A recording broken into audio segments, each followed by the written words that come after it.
Okay, I guess we can start. So we're talking about Cartier core. So maybe this goes by a different name too, the splitting primes.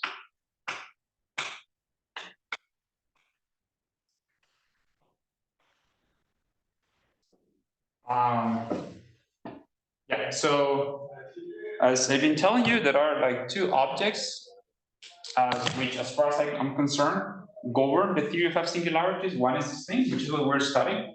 The other one are test ideals.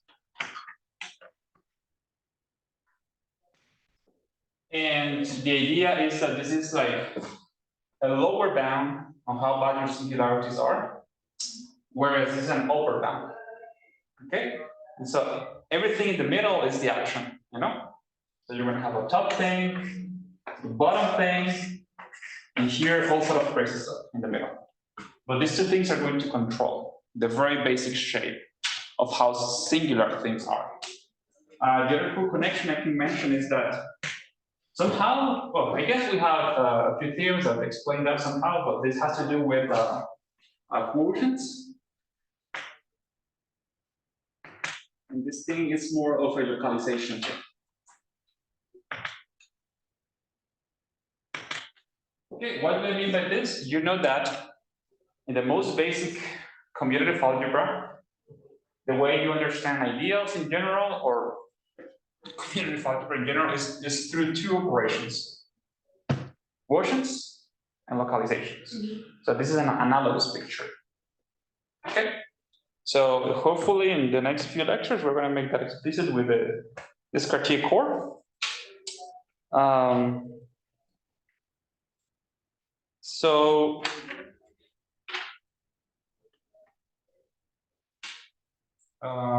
Okay, so it's time to do the definition of the Cartier core.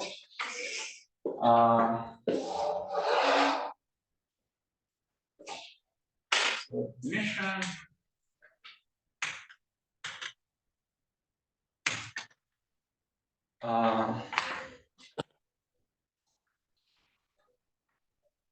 Let me move the camera. So Cartier core.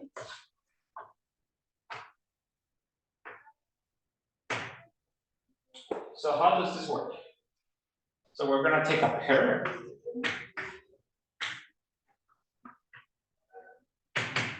Yeah, this is just a Cartier algebra acting on R. We're going to take an ideal of R. And its Cartier core is going to be the following thing. We're going to call it kappa. Notice how similar it is, like the test ideal, so similar notation. And what it is the following. So you take a huge intersection over these transpositions of A along P's. Well, of course, what you expect, P is in CE, and E is a positive natural number. Okay, so for concreteness, this is going to be equal to those elements of R. Let me make that explicit. Elements of R, such that phi acting on R. I guess since I did this phi, I should say something more like this.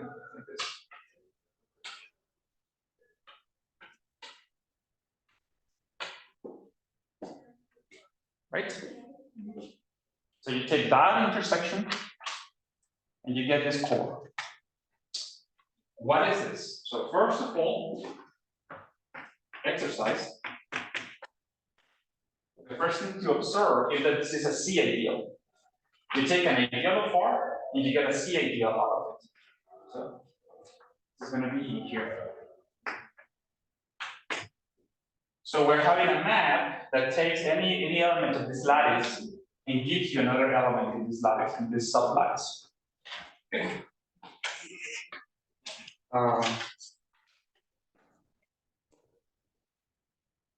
So dually, I hope that by now you should be expecting a dual thing too.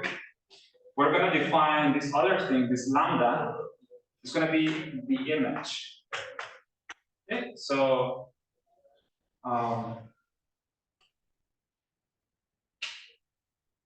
yeah, well, let me write it down. So it's going to be, what I'm going to do is that I'm going to take the intersections and I'm going to make them sums. So this multiplicative structure becomes an additive one. So I'm going to take the sum over all the ends, and I'm going to take phi in my Cartesian algebra, and I'm going to take this. So remember that a phi is just fancy notation for image. But we don't quite, this is the point, we don't care what it actually is. We want to understand how it behaves. Okay? So this notation is more suggestive of what its behavior is. Right? So here we don't want to do anatomy, it's more about doing ecology, so to speak. Okay? That's why we have this change in perspective. So having a change in notation probably helps too. Okay? So this thing was simply this. Okay, so, and I guess we know what this is, right? We have another name for this. This is simply C plus A2. Right? Okay. So, properties.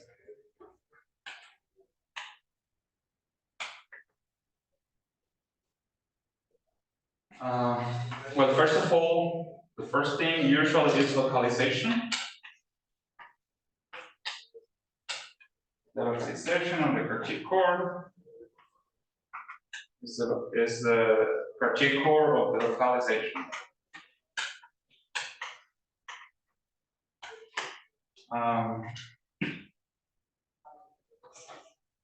So B, if you have kappa of a huge intersection of ideals, you know that that's the intersection of, let me say this, of kappa A. Okay? So in particular, this tells you that when you're computing this thing, and you are playing with radical ideals, for example, you can restrict yourself to computing it for prime ideals. Okay, geometrically speaking, this sort of means that kappa respects irreducible components. And as for lambda, let's say lambda of a big sum, of course, it's going to be the sum lambda A.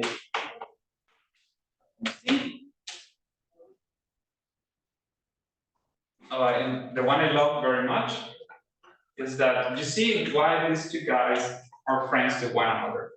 Because they determine one another, essentially. So if you want to know what are the sub-ideals of kappa, what you gotta do is to study the sub-ideals of lambda. Like this.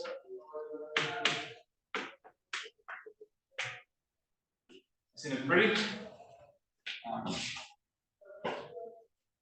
These are any pair of ideals, A, comma, B. Okay? This has the consequence of telling you what is the variety of lambda. Not the variety, sorry, the zero locus. Let me keep calling it zero locus. So if you want to understand, so this gives you an idea, you want to know what is the zero locus, what is the blue subset cut out by that ideal. Well, what you look at is that the prime ideals such that their Cartier core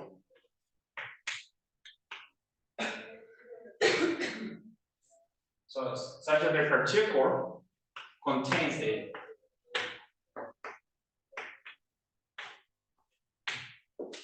Okay. So first of all, look at the beauty of this. I was sort of telling you that the most important thing is like what is the Cartier core of a prime ideal. And so this object here is supposed to give you an upper bound of compatible ideals. So you start to see how this is related to that, right? You see that what this thing bounds, above, is whatever this ideals is cutting out as a subspace. So, and of course, this is just a particular case of that. So, for example, this lets you see that the Cartier core of an ideal, it's proper if and only if this whole image is not containing A. So you start to see sort of the non-degeneracy situation here. Okay? Trying to understand when it's not a trivial ideal. Okay? It would be a pity if you take an A and its core is the whole R, right? Because then this is an M. No, sorry. Yeah, it's essentially not information control because the upper bound is too big, like way too big, trivially too big. Okay, so that's something you would like to understand. F. Now, if you have a C ideal,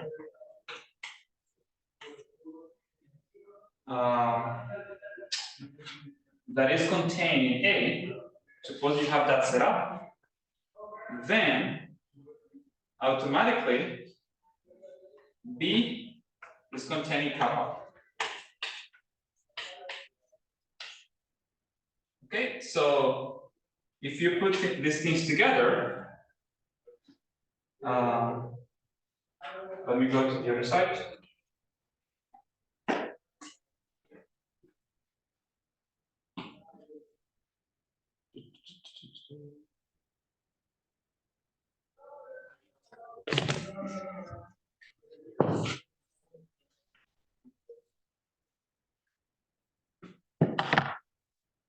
So G, if R comma C is non-degenerate along A, this implies that kappa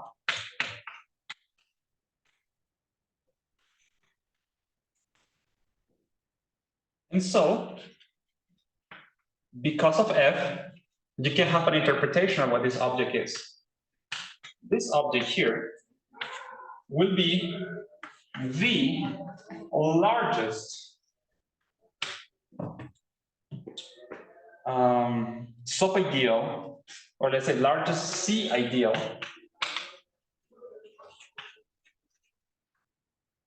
contained in A. Okay? You fix A, and you fix it so that your Cartier algebra doesn't degenerate along it. Okay? And so, which means that C plus is not containing other minimal primes and so on, so on. And so then this object is going to be inside it, but moreover, it's going to contain any other C ideal containing A. So this is the upper bound excitement, being precise.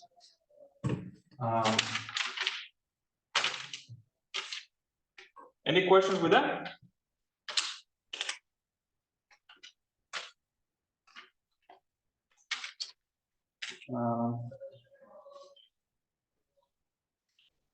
So what follows after GH?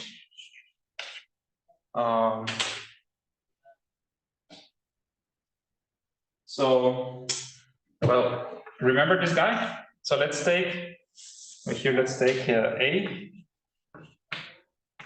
to be a C ideal. So remember, guys, that out of this, you can construct this sigma A comma C. right? You can take the action of C and you look at this stable element, right?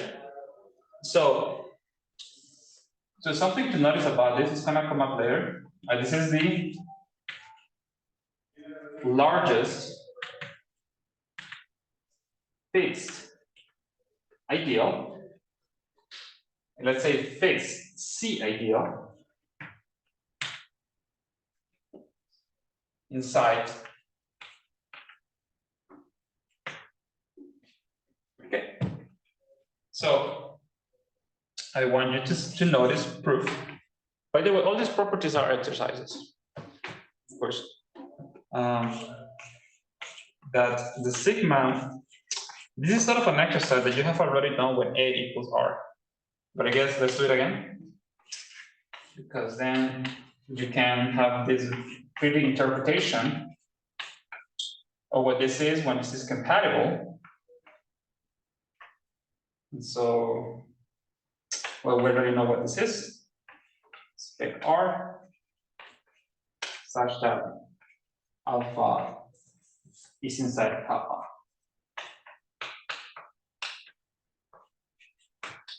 Okay.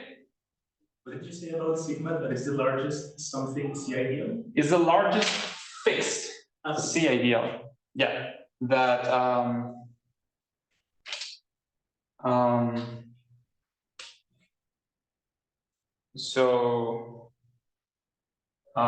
yeah, it's not just that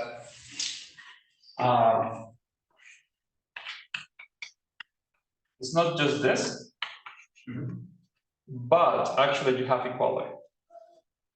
Okay, by all actions of P.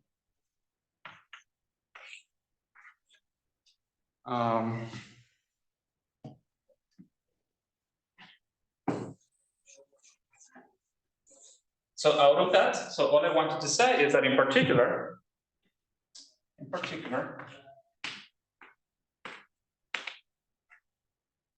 so something I wanted to do is to give a notation for the F pure locus. Let me call it like this. I'm gonna use U because this is an open. So this is the F pure locus. Now it's computed by taking all the P's in this spec R, whose Cartier core is proper.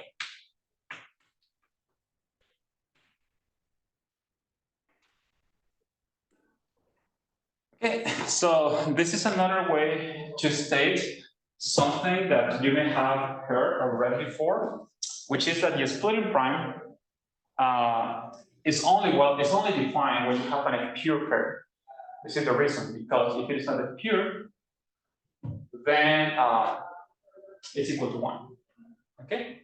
So you look at all the points, you can compute their core, and whenever it's proper, you have a pure point. Okay?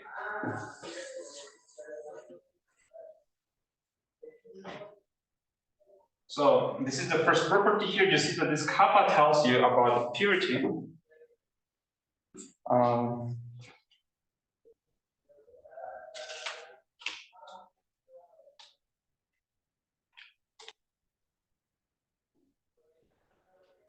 What letters is next? F, G, H, I.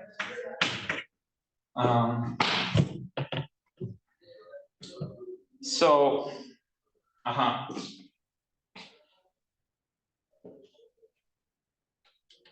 okay, great. So conclusion, if P is in the F pure locus, then its kappa is the center of purity.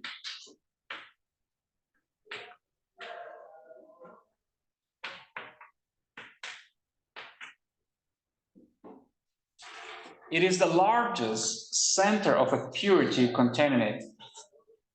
So what is the conclusion here? And so this is also saying that this is prime. This is prime.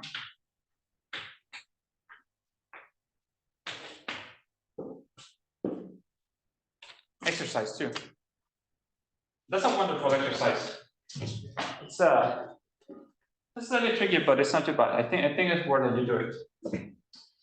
Okay, so you see, you start with the prime here in the pure locus, and this Cartier core is going to be, first of all, the largest compatible ideal inside it, and it's going to be prime.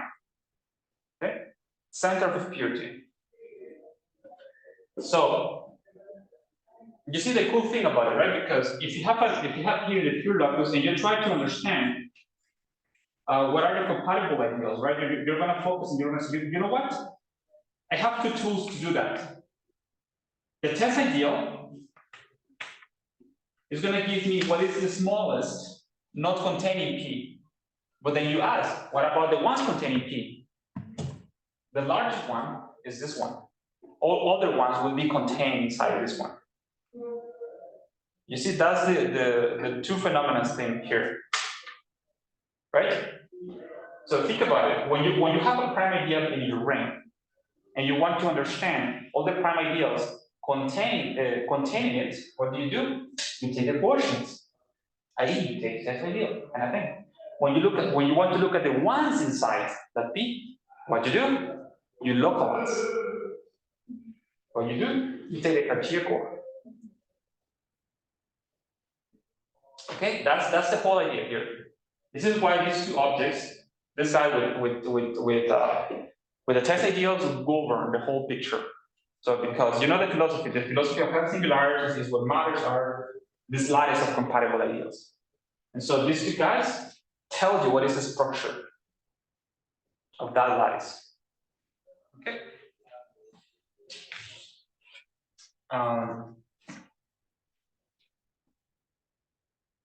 Yeah, I hope that's cool to you.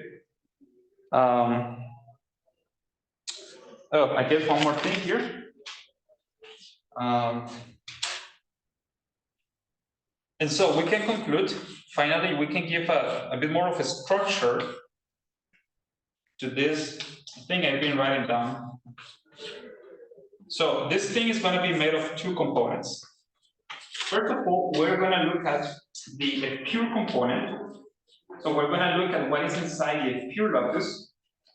And that's going to be all those things whose Cartier core, which is in a hex, the center of purity, belongs to the variety of A. Sorry, the zero locus of A. I keep saying variety.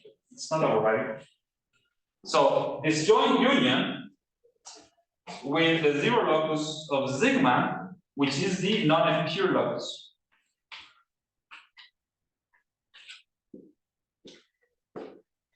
Remember, non-pure locus.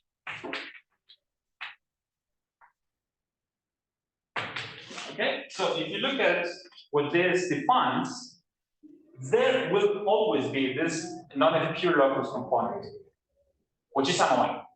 This is why having a purity around is great, because you can just forget about this piece of noise in trash. Okay? And in the pure part, what you do is that you look at those primes for which the Cartier locus belongs to the closed subset contained by defined by A. In other words, this is inside. It's just to say that this contains A. Okay? But now you can write this down because now you know this is a prime. It's just another way to express this. Okay.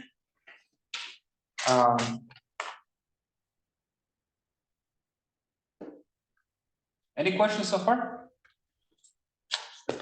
So do you define the Cartier core, right? Is this kappa or something? And what did you define already the splitting prime? Well, not quite. But yeah, we do this. Let's say when P is in a pure point, it's in a pure locus, then this is the splitting prime at P. Okay? If you localize at P, you get a local ring, and so this thing is going to be inside P, and it corresponds to the splitting prime. That's what it is. Okay? Yeah. So technically speaking, the splitting prime is only defined when you have a local ring. But what it is the Cartier core of the maximum ideal of that local ring. But you can formulate this for like this, just like that, for an ideal.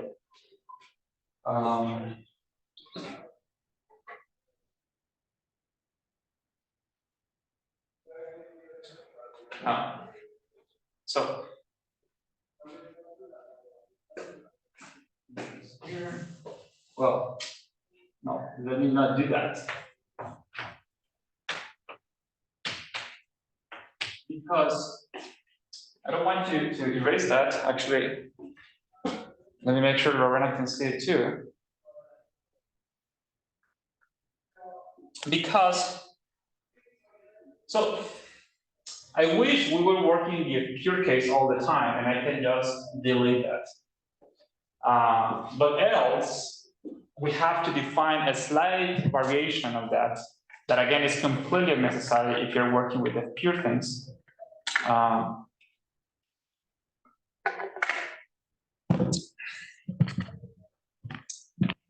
kind of stupid, but it's sort of there. So that's life sometimes. So notice that here, and where is the other one? Oh, I deleted the other one. Oh yeah, this is lambda, but I deleted kappa, right? Kappa was over here. So it was sort of the same definition with intersection, but I required this non-zero thing here. And so, so for example, I would like kappa to never be equal to 1. Okay? And so a way to do that is just to further intersect with the 0 component. So let me just do that. So I'm going to do another definition. And I'm going to define the objects that in a sense I want to understand better. So I'm going to take beta and I'm going to define it to be alpha intersection with kappa. So notice that I told you that when the Cartier algebra doesn't degenerate along A, then it is inside A. So this intersection is completely unnecessary. But otherwise, I'm going to force it to be inside there. Okay? And so this idea is never the whole part. This is inside A, right? And likewise, I want to define rho. I'm sorry for so many letters, which is going to be now lambda, and I'm going to add the 0 component too. So I'm going to take A plus lambda. And by doing so, I guarantee that A is inside here no matter what. Okay?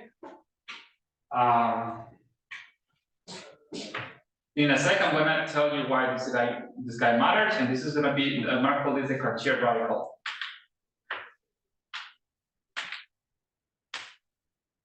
Because that's sort of what it is. I'm going to show you some propositions that show that this sort of makes sense.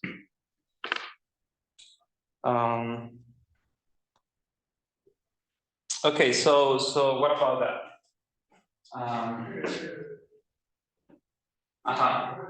So let me say a few things in words.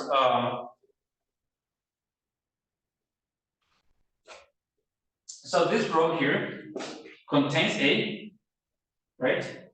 For sure, but it's the smallest. So first of all, these two things are C ideals, right? So that's the first observation to make. So let me erase this.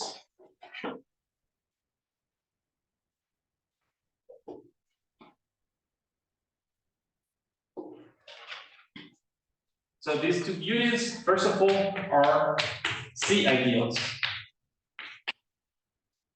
This one is inside A, whereas this one contains A. So what I want to say, the comment is that this is the smallest one.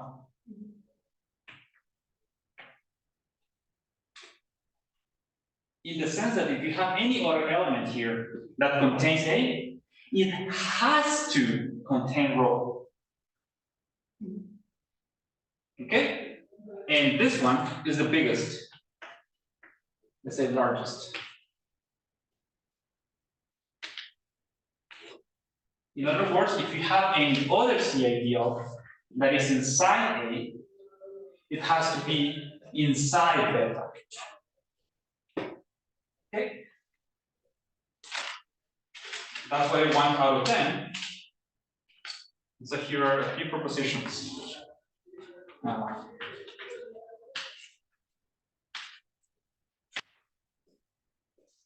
These are very easy to prove. It's just basic observations. What is cool about them is to actually observe it. So first of all,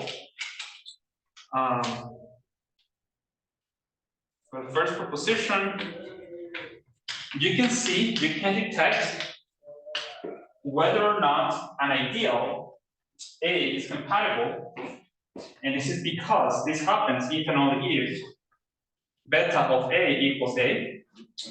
Let me stop writing like this thing because this is sort of fixed, right? So, and if and only if lambda of A equals A, right? So now you have these sort of two operators, beta and lambda, acting on the lattice. Well, I forgot to say that beta commutes with intersections here, and this one commutes with sums. So let me just set it in words, right? You have the lattice, but a lattice is a semi-lattice with respect to intersection and with respect to addition, right? Or also called a semi ring with the semi, what is it? No, not a lattice is a semi ring, but it's a semi lattice which is a so-called monoid, and so on. In more fancy terms, this one is it's a homomorphism with respect to intersection of the lattice, and this one is going to be a homomorphism with respect to addition. So you have the lattice of ideals being mapped to the lattice of C ideals, and these two guys are homomorphisms with respect to two different operations. Okay, that's the way you should taste it. Okay, your mouth. Let's just say that it works.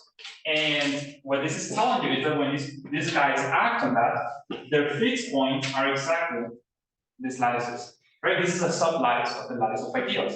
And then you have this thing acting on that, and whatever is fixed is exactly that.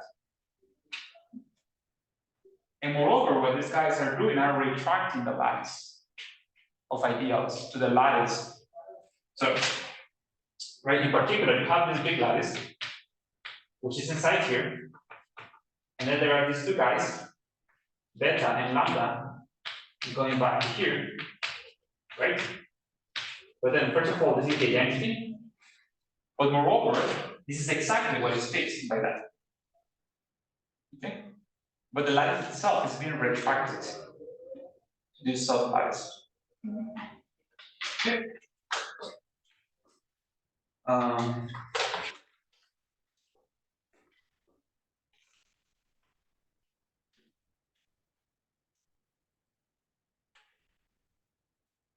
Well, I forgot to mention another property. Actually, I should have said it here. Can we come back here for a sec? I'm so sorry. This is a property I really want to remark. Sorry, Lorena. Let me come back here so that Lorena can also see. So I'm sorry. It follows from this. I'm sorry I have to come back here. I wanted to tell you guys what it means in the context we have here, what it means to be non-degenerate. R comma C is non-degenerate. Can you see? Yeah, I think Lorena can see. Maybe I'm going to move the water bottle. If and only if. We saw that it has to imply this, right? But actually, if you want to get the converse, it's gonna, well, it is a C ideal, so this is gonna become equality. So that's gonna be an implication. An implication is that that equality happens. Kappa A equals A, right? This is just that observation over there. But what do you have to put here to get the converse? According to this part here, now it should be clear. It's a conclusion, is that A is radical, plus A is radical.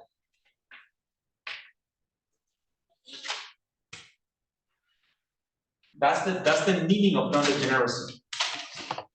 A is radical, but moreover, it is fixed by kappa.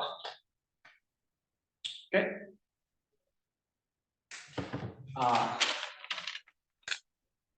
Yeah, if I'm saying that, I think it's because it's gonna come up. But I think it's cool by itself that now we can purely understand what non-degeneracy is. I don't know what I got to understand, but I was happy about it. So what are we doing now? We move back here. Oh yeah, it's because of the next property. I think you needed that remark for the next property to be clear. Let me erase. Actually, I really need a haircut, but I'm so lazy to go downtown.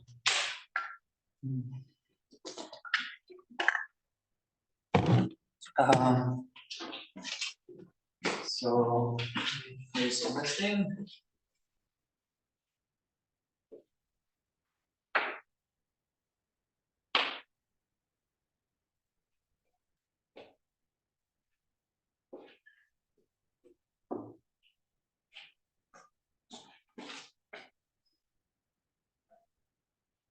B. This is, well, if A is not degenerate. Oh no, this is true. Sorry. Okay.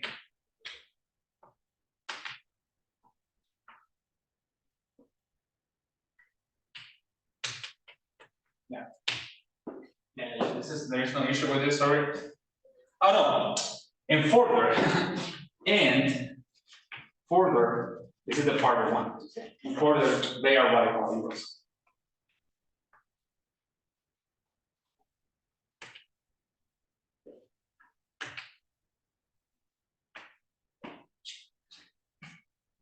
Okay. And now it's clear from that. Let me just say that.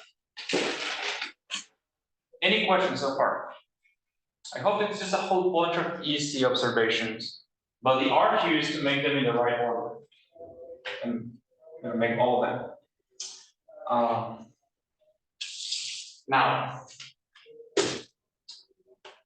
Now we have the following proposition, which is the big deal here.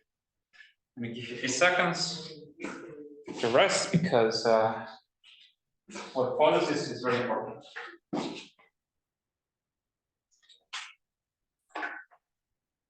Essentially, all these observations are supposed to prove the following. That's it, that's the punchline. So then I'll let you do the proof. I will have enough room to write down the proposition, so I'm going to move back to the other blackboard or green board, I guess.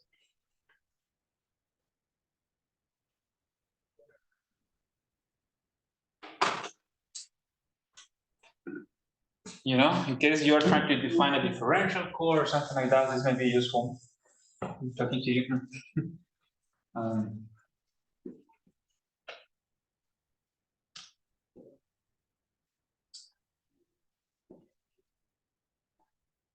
Yeah, the other thing I would like you to appreciate, guys, is like how formal everything really is.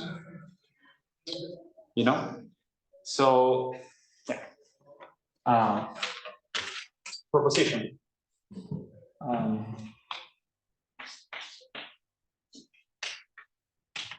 It should be a corollary really of all that.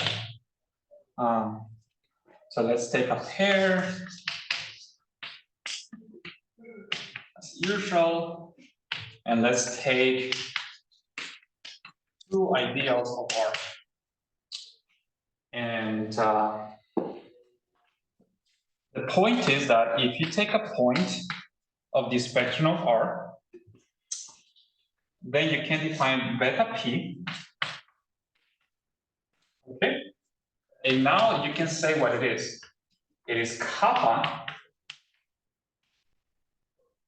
I guess this sort of responds to Pedro's question. So if P is in the pure locus, erase the rest here.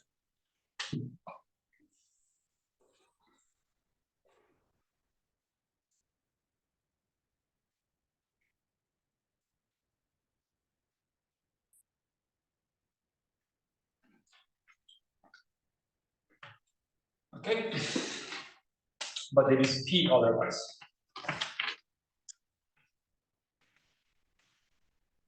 Of course, in either case, this is going to be in the Cartier spectrum.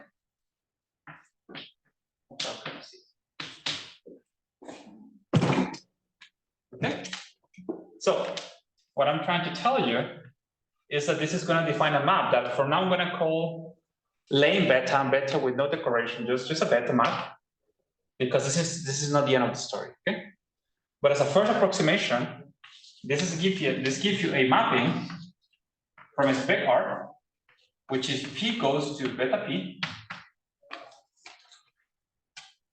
right? In the F pure locus, split a prime, else P is just fixed.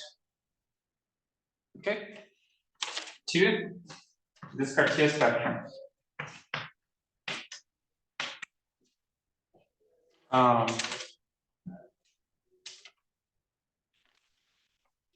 So moreover,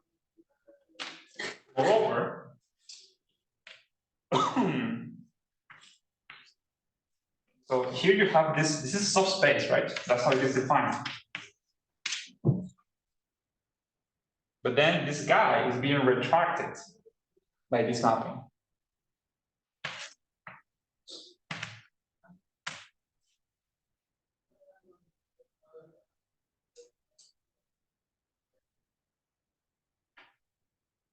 Okay.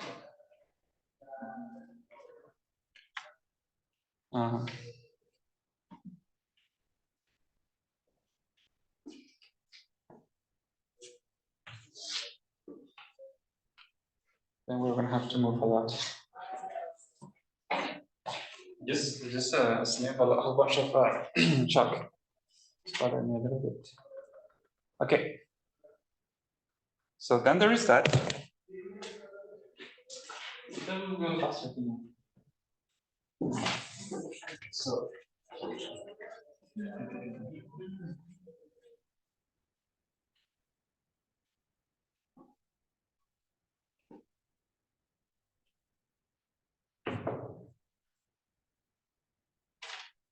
So, moreover, let me make the following observation that we already have.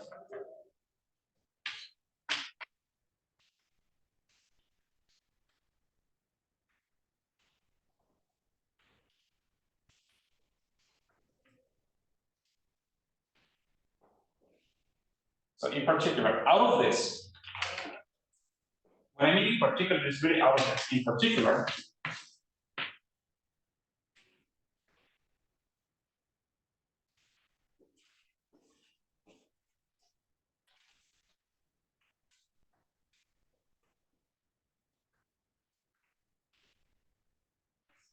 what I've been insisting in computing a lot, right? I've been insisting on how you calculate this. Right? Why? Because, well, now we know that these are going to be the point of the spec R such that beta P of R comma C is in here. Right? I make a big deal out of it. Why? Who is this now? In terms of this mapping. Well, this frequent beta inverse of this.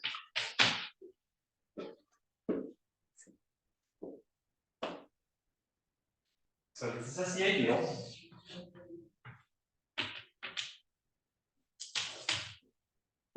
What is the consequence? Beta is inverse image of closed. Beta is continuous.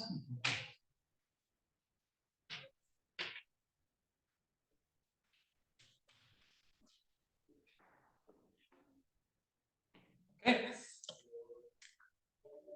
So you have this retraction here, but it's a topological one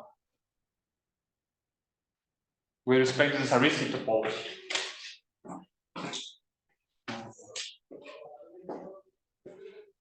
Why was it important to know that the thing was a C ideal? No, yeah, you're right. You just need to know its view of some ideal. But actually, we're going to see that it has to be necessary. Yeah, it's gonna be a comment soon. Yeah, sorry. To conclude that, just continue. You don't need that. Okay. But there will be a comment soon that it has to do with that. So my bad there.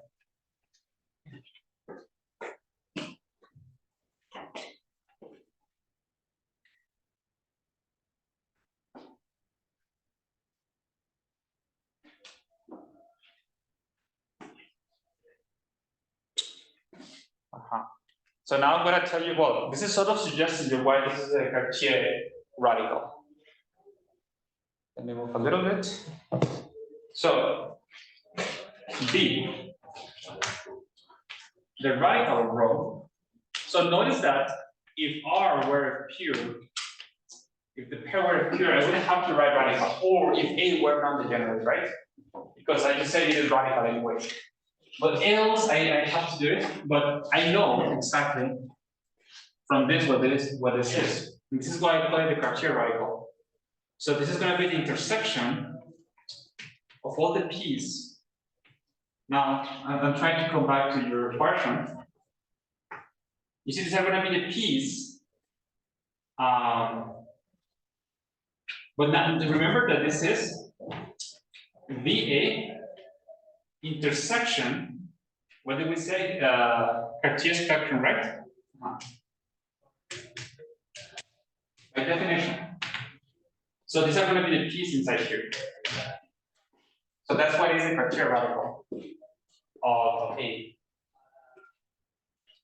Because we're going to be looking at the p's that contain A, but that are compatible.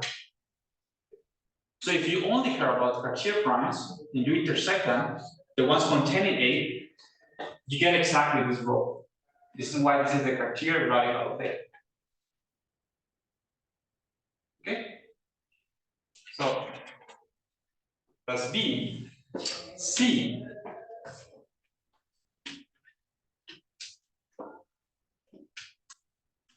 Two ideals cut out the same clues of space in here. If and only if they have the same Cartier radical. So this is a sort of Cartier theoretical. Let me write it down.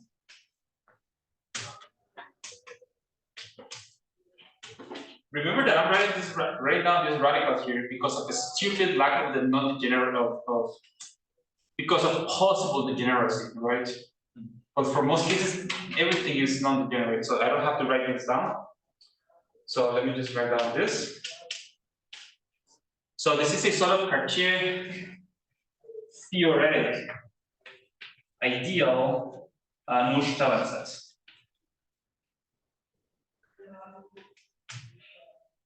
Right? Two ideals define the same closed set. Two ideals have the same vanishing locus if and only if they have the same radical. So two ideals have the same vanishing locus in the Cartier spectrum, the same Cartier vanishing locus if and only if they have the same Cartier radical. Okay.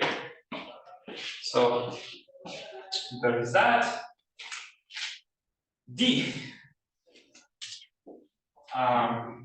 The mapping.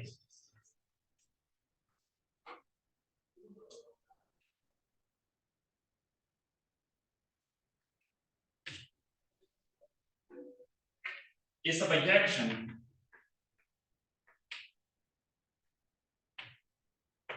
between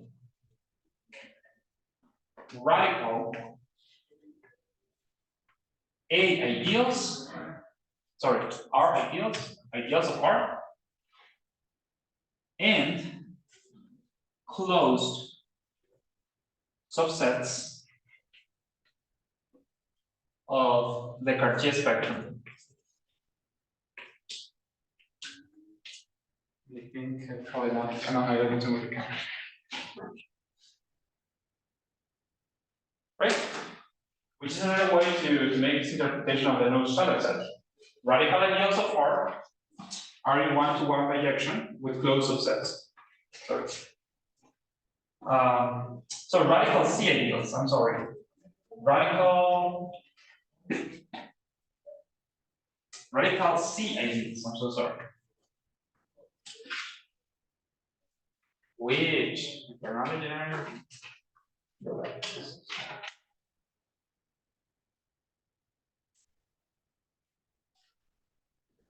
right? So, for example, if we have something as pure, we know that everything is radical.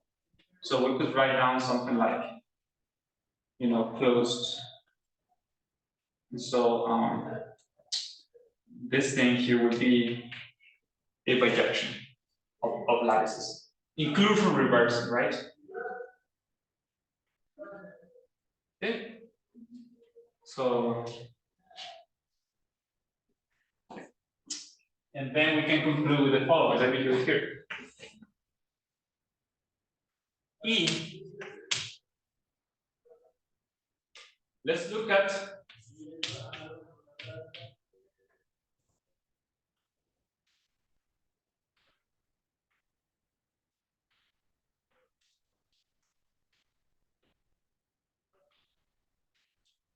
now putting everything together. This is the coarsest topology or sub-Zariski topology of spec R such that beta here is continuous.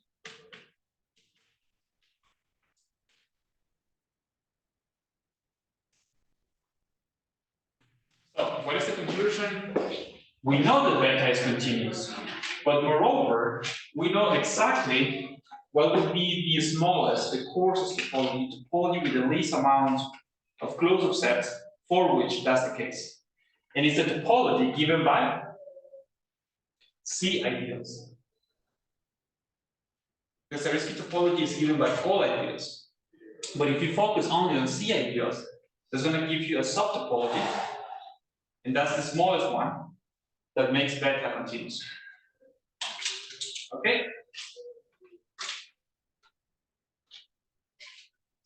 When you say what you say about the characters, something about ideal closed sets. What was the word right next to the character? Oh, Cartier theoretic. Oh, theoretic. Cartier theoretic ideal Neustadt set. Yeah. From the point of view of Cartier modules, this would be a Neustadt set. And okay, that sounds all fun, but who cares, right? I'm not done.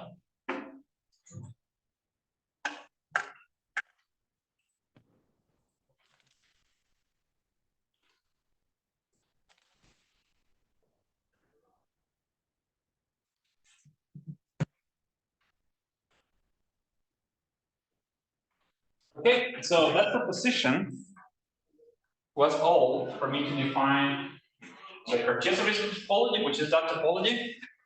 So, well, I move. Okay, let me do it on this side.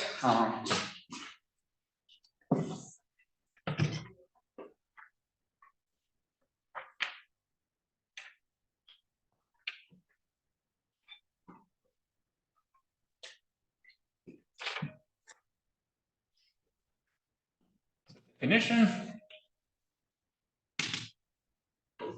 I'm going to think of beta. I'm going to, in principle, I should write down like this. It's going to be a map from a new space, but I'm going to put it like this.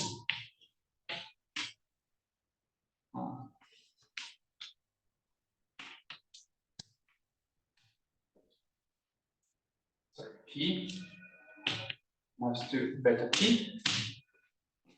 So what is this? As I said, this is literally spec R. There's no difference whatsoever. But what's changed is the topology.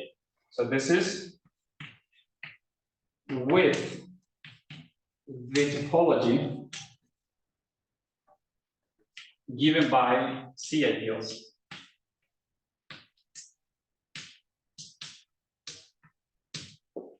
Okay, so this is continuous.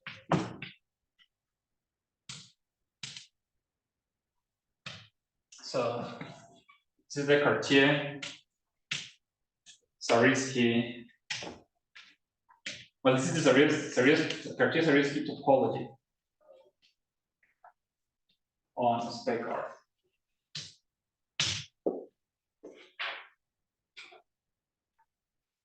Okay, it's you're making more course. And I want to tell you why that's important in a sec. How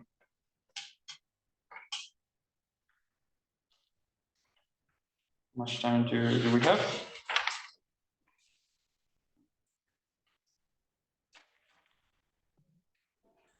Any questions with this? That's the conclusion, really, that you can put a new topology on the spectrum of R, which only cares about those ideals that are fixed by the action of C. For example, if your ring were regular, essentially lack of F-singularities, so to speak, this topology would be essentially discrete. In the sense that discrete, what is the total? What is the opposite?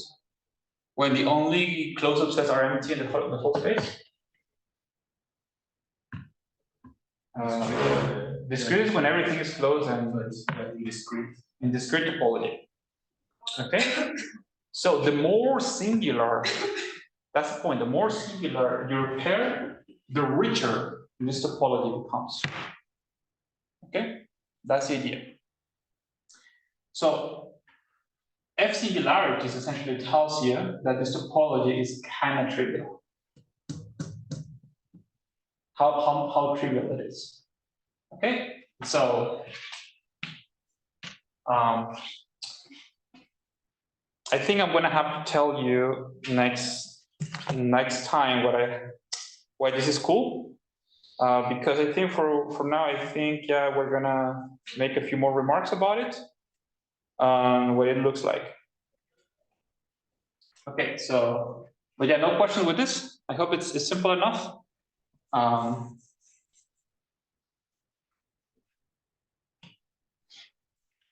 So for now, I hope this helps you with the understanding of what F-singularities look like and what this object really is, what your splitting prime really is. It's really this retraction of the space onto that one. Right? This is surjective. And actually, now this space here is a subspace. Still, even with that topology, that is being retracted inside of it. So the one that is retracted is this one.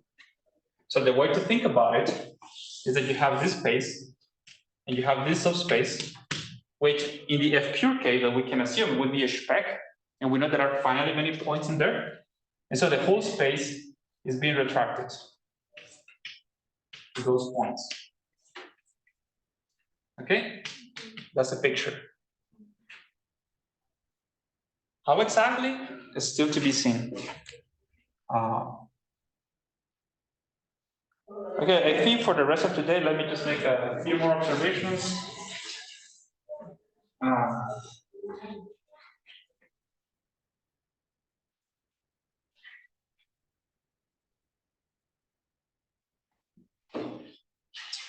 So first of all, this Zariski Cartier-Zariski topology is kind of cool. I can tell you how it compares to respect to the Zariski topology.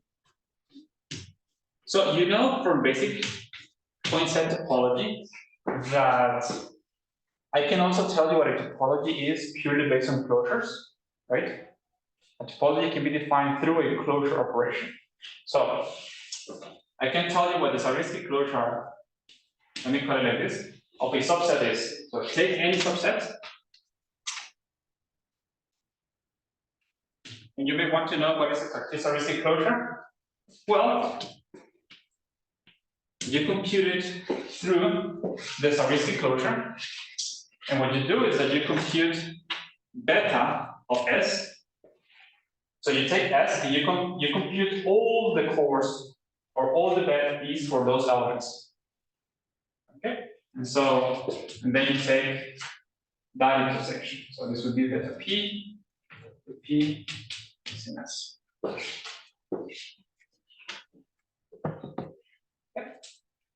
So exercise. It's a great exercise. And out of this, for example, you will see that, right, if you have a closed subset, one of the Zariski ones, you may want to know, well, when exactly is a Cartier-Zariski, so when exactly is a Zariski closed subset closed in the Cartier-Zariski topology, right? So what you do? Well, you would compute its Cartier-Zariski closure and try to see when exactly is V of A, right? Because, right, this equality means exactly that this thing is a closed subset. So I'm trying to see when exactly that happens. So this tells me exactly when that's the case, because now that's going to be equivalent to beta sending this closed subset inside itself. And you can see that this is the case exactly when the radical of A, it's a C idea. Okay.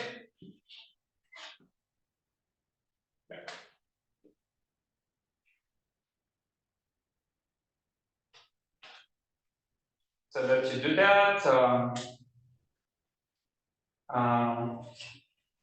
So yeah, so actually I would like to make one more observation that along these lines, because you may be wondering where is a spec here in this picture. So let's make an observation about that. Here.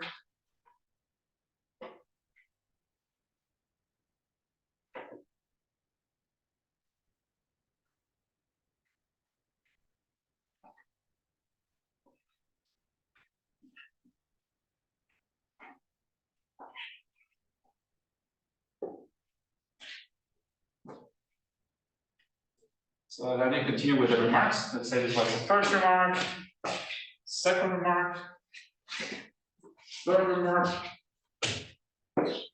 remark slash exercise. So you remember this, guys? So this was take VA and restrict it to a spec. Remember, spec is given by taking the Cartier spectrum and intersecting it with the adhere levels.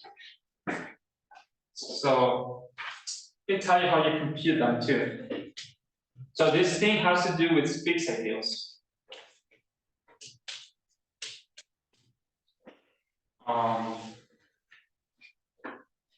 This for all A in R comma C.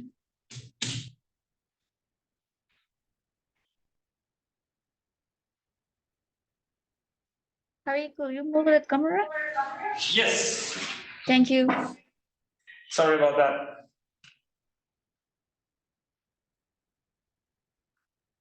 So,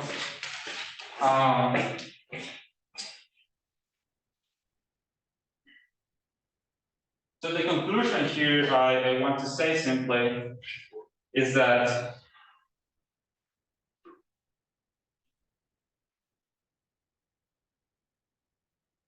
yes. So,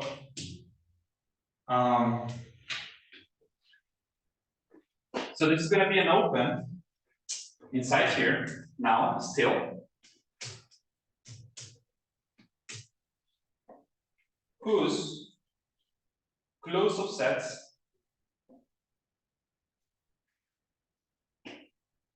are of the form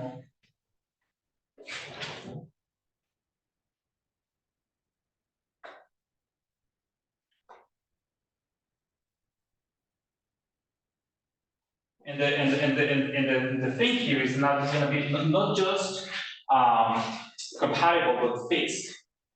It's going to be a fixed C ideal. Okay, so we won't do much about it, but I just wanted to say that somehow these fixed ideals play a role on the Cartesian topology of the FP routes. That's how they seem to show up here. So let me think about it.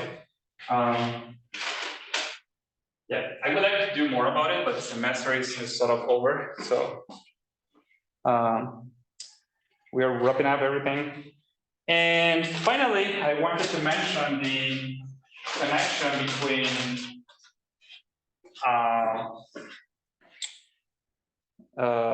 what is it, this beta and test ideals, okay? And let me do that over here and move it.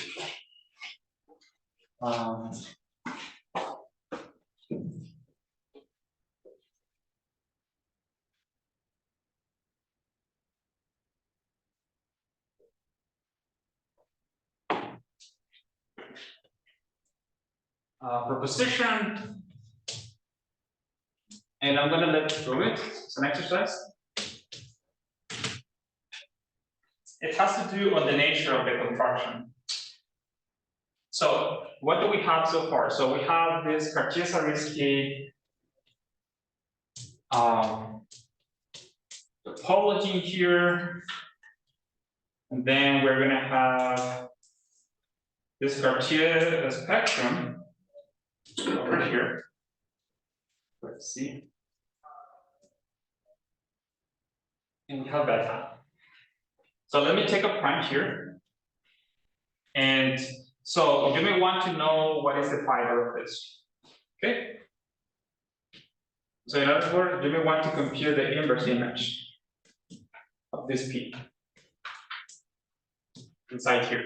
What does it look like? Right? Because I've been saying, okay, there is this beautiful picture of this space being retracted to this subspace, right? So what are the fibers? And what I need to prove is that we have space here. I think so.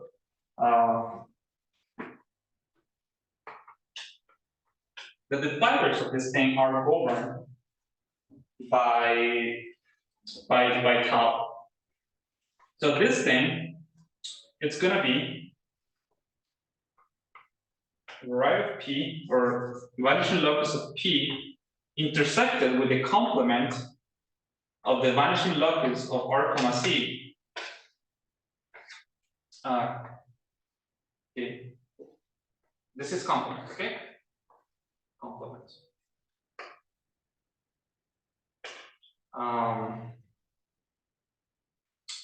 But if P belongs to the FP locus, okay? So, and what goes here otherwise?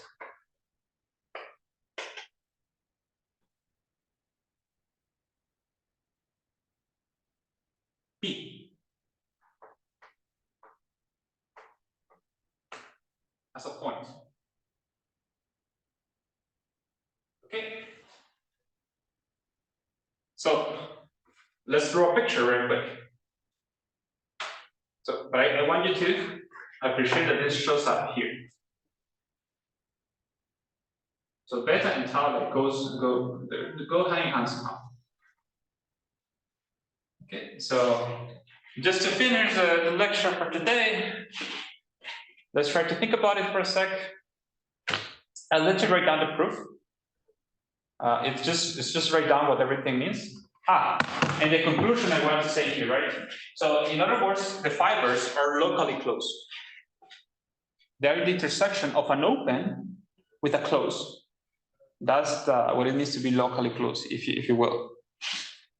So the fibers of beta are locally closed. They're not randomly crazy. So they have some structure. So let's do a picture.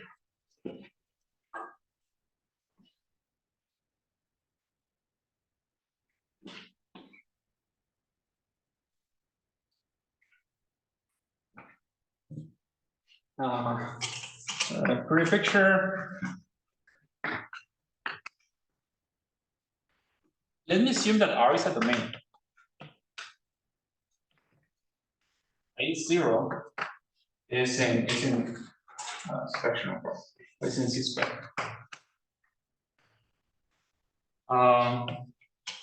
So how does this work?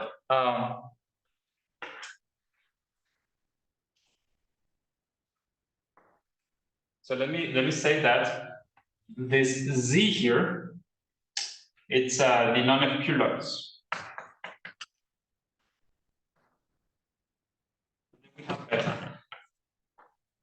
Okay. Sorry, this is beta.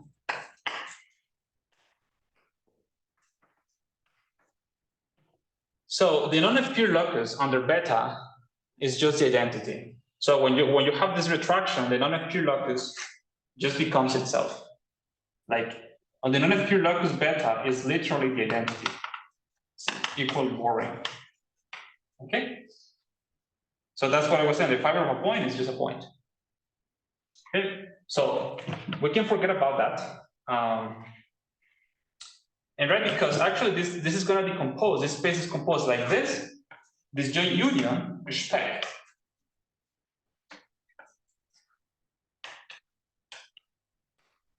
So this space equals the interesting part, the centers of purity, plus the non-FQ locus. So on the non-FQ locus, nothing is happening. The interesting part is what happens on U, which is this, mapping to spec. That's the interesting part, okay? And so what is the same? If you go and look at the fiber of 0, what is going to be the fiber of 0? The freaking irregular locus. So delta inverse of 0, the generic point, is the irregular locus. So the generic fiber of this map is the irregular locus.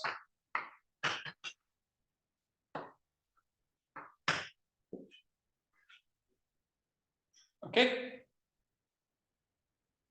In general, if you have beta inverse of P, so the generic fiber is going to be the irregular locus, right? So the test ideal is going to cut out a big close. Its complement is going to be the fiber of 0. So you look at the spectrum, right? You look at test ideal along 0. And then you have a big open over there. That whole open is contracting to 0. Every point in the irregular locus is being contracted to 0. To the 0 point, to the generic point. Okay, and so then you have to look at the rest of points, which all will be in the non-irregular locus, in the vanishing locus of the test ideal. Okay, and then you look at in here. And so, and then essentially you repeat the process. Now you replace the space by this. Well, I draw here a line, but maybe it was like more of a two-dimensional thing. Okay, and then you repeat. That's going to have, it's going to be tricky because it also may have different irreducible components. But on each irreducible components, you repeat the process. Let me suppose the test ideal was prime to start with. So then you're going to have an irreducible component with a generic point. So then you look at the test ideal along the test ideal.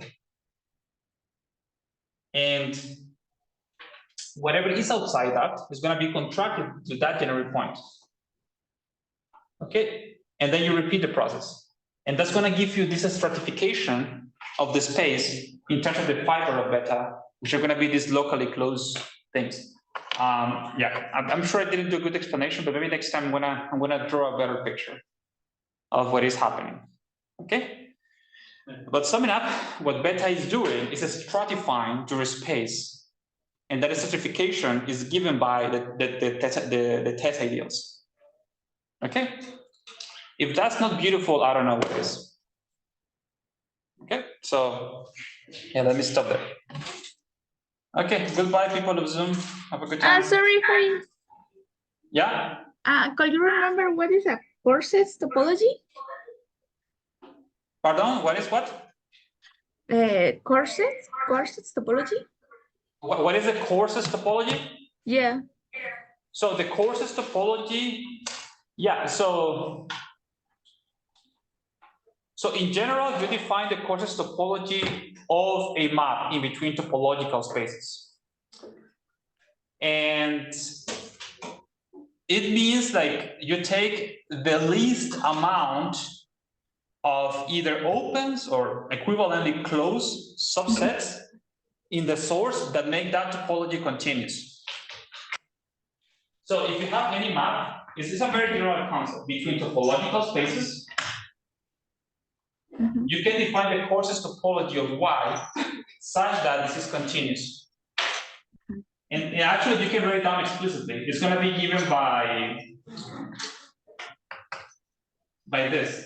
So such that it's closed. You take all the closed subsets of X and you look at the inverse image of those in Y. And actually, they form a topology. And they are the least, the minimum subsets in here that you have to add to a topology of Y such that F is continuous. Okay. Okay, and so that's the courses topology with respect to F, you would say, for Y. It's not the same idea when you do the quotient topology. Yes, it's related to the quotient topology. The quotient topology, for example, is an example of a courses topology. Okay. Is the courses topology on the space that makes the quotient continuous. But yeah, in general, this is a very general concept, and if you want to know more about it, maybe I can make it more explicit next time. But if you Google it, you're gonna see it on Wikipedia. Or any book on like point set topology is going to have a comment on that. Okay. Is that okay? Yeah. Thank you. Yeah. No, thanks for asking. Bye bye. Okay, I'm gonna stop now.